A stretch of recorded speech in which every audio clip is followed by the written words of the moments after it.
Slavery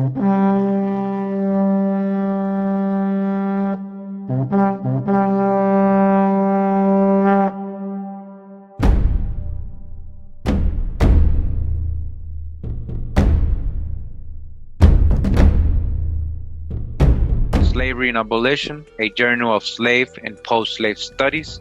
This is from volume 15, issue number 2, 1994. And the name of the article is called Colonization and Slavery in Central America. All right, and this is written by Nigel Boland.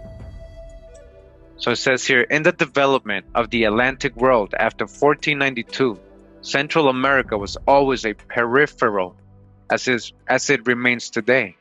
Yet it is precisely the peripheral nature of its relationship to this emerging world that is the key to understanding the particular patterns of colonization and varieties of slavery that existed in the 3 centuries following the conquest. The relationship between colonization and slavery in Central America from the early 16th century to the mid-19th century was affected by the fact that the region remained throughout this period at the periphery of the Spanish and British empires.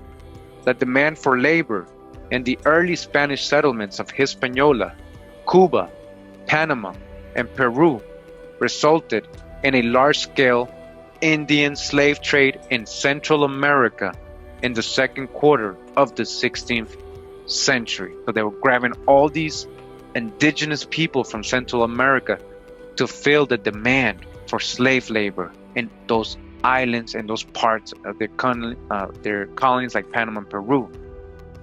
Indeed, the first colonial economy of the region was based on slave trading. Again, the first colonial economy of the region was based on slave trading, supported by the colonial officials themselves. This odious commerce, more accurately conceived as looting than as trade, remained the principal colonial economic activity until the decline in population reduced the supply.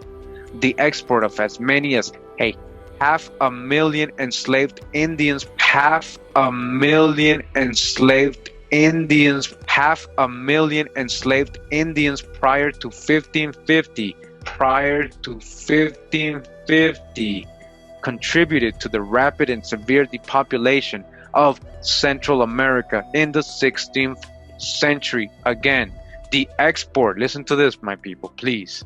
The export of as many as 500,000 enslaved Indians prior to 1550. When did the so-called transatlantic slave trade start? When did it supposedly begin? There was already 500,000 people taken from Central America, exported. Where? How? In ships, right? Or did they teleport? Or did they have planes? In ships. Deuteronomy 28. They were taken in ships to the other colonies and over to Europe. All right, prior, way before the so-called transatlantic slave trade, way before.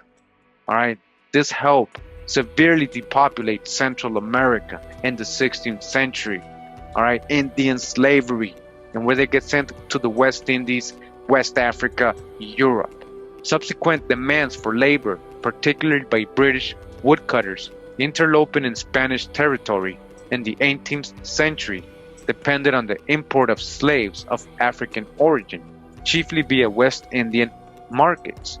The abolition of slavery in the newly independent Central American republics in 1821 contributed to the undermining the institution in the remaining British settlement at Belize, where it was finally abolished in 1838. Thus, the peripheral nature of the colonies and changes in the colonial economies of Spain and Britain were reflected in changing patterns in the institution of slavery in Central America.